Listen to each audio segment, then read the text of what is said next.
पहली बार संसद में मौका मिला है, क्या कहना चाहेंगे? नहीं, मौका अभी मिला नहीं। अभी तो मैं आया हूँ। जब मौका मिलेगा तो आपकी आवाज बहुत अच्छी रहेगी और ये आवाज हमेशा निष्पक्ष रहेगी और कमजोरों के लिए रहेगी। मैं उनकी आवाज हूँ जिनको इंसान भी नहीं माना गया है, जिनको जानवर मान के उनको तमाम तरह सामाजिक आधार पर, आर्थिक आधार पर कुचला गया। मैं उनकी आवाज हूँ और मैं विश्वास दिलाता हूँ कि जब तक चंद्रशेखर पार्लियामेंट में है, हर जुल्म जाति के खिलाफ आवाज उठेगी और सरकारों से जवाब मांगा जाएगा, चाहे वो स्टेट की सरकार हो चाहे केंद्र की सरकार हो। जो भी सरकार संविधान के विरुद्ध में जाके आम जनता के विरुद्ध में कोई भी काम करेगी, उनसे जवाब मांगा जाएगा। और मैं स्पष्ट हूं कि हमें जिन लोगों ने भेजा है उन लोगों की आवाज उठाना हमारी जिम्मेदारी है, तो हम उसको पूर्ण रूप से निभाएंगे, चाहे वो नौजवान हो, चाहे किसान हो, महिलाएं हो या वंचित वर्ग का कोई भी तबका हो। या जिस तरह से कई सूचनाएं हमारे उसमें, जैसे बाबा साहब अम्बेडकर की स्टैच्यू जो है उसको हटाया गया है, उसको वहां से अलग किया गया है। मैंने उस पर भी जो है लोकसभा अध्यक्ष जो है उनको मैंने लेटर लिखा था कि भाई आप इस पे जो है संज्ञान लें और ये ठीक नहीं है।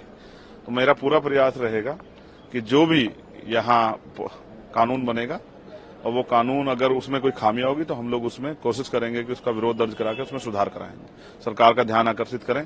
और हम कोशिश करेंगे प्राइवेट बिल लाके भी सरकार जो है हमारी जनता की तरफ सुने, जो जनता चाहती है उन पर भी चर्चा। सेशन में बहुत कम समय मिलता है।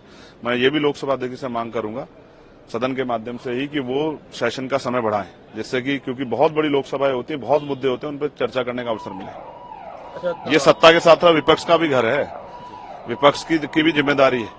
तो सत्ता पक्ष जो है सिर्फ अपने लोकसभा सांसदों के बारे में न सोचे, उनके क्षेत्रों के, तो विपक्ष को जो जहां जीत का है उसके उनके बारे में सोचना है। मेरे जैसे लोग व्यक्ति के क्षेत्र के बारे में सोचना चाहिए। वहां जो स्कूल, कॉलेज, हॉस्पिटल बने, वहां रोजगार की जो है समस्या उसका निदान हो, वहां बिजली पानी की अच्छी व्यवस्थाएं, सड़कें अच्छी बने, वहां बाढ़ की समस्या खत्म हो और जो भी बुनियादी समस्या जीवन में लोग हैं, कुटीर उद्योग लग के महिलाओं को रोजगार मिले, उस पर चर्चा होनी चाहिए। उसके लिए हम सदन में पर्याप्त समय के लिए अध्यक्ष जी से मांग करें। अच्छा, जो लोग आपके विरोधी हैं वो एक समय में कहते थे कि चंद्रशेखर जी की आवाज जातीय राजनीति पर केंद्रित है, लेकिन जो रिजल्ट है उसने तो दिखा दिया। अब जो आपका एजेंडा है वो जाति से ऊपर रहेगा। देखिए, आप फिर वहीं खड़े हैं, मैं क्या कर सकता हूं। लोग कहते थे, आपने खुद ही स्वीकार किया कि लोगों की बात गलत साबित होगी, आप खुद दोबारा कोई बात कह रहे हैं। मैं संविधान को मानने वाला व्यक्ति हूं, मैं जाति के बैरियर में नहीं हूं। मैं जातिविहीन समाज के लिए की स्थापना के लिए, ये मेरे लक्ष्य में भी है और ये एक मजबूत उद्देश्य भी है इस देश को तरक्की करने का।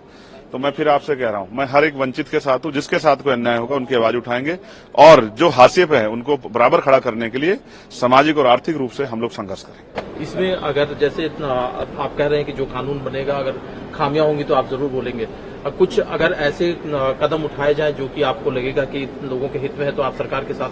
देखिए, मैंने सरकार की बात ही नहीं है ना, बात कानून की है। कानून अगर अच्छा होगा तो उसका कोई विरोध नहीं करेगा, और कानून अगर धर्म के आधार पे, जाति के आधार पे या आर्थिक आधार पे भेदभाव करेगा तो उसका विरोध होगा। संवैधानिक जो है मर्यादा में रहकर हम लोग उसका विरोध करेंगे और यहां भी करेंगे और सड़कों पे भी करेंगे। अगर कुछ भी गलत होगा, अगर कुछ अच्छा होगा उसकी समीक्षा होगी और जो अच्छा होगा उसका कोई विरोध नहीं करता है, लेकिन अगर कुछ गलत होगा तो उसका विरोध होगा।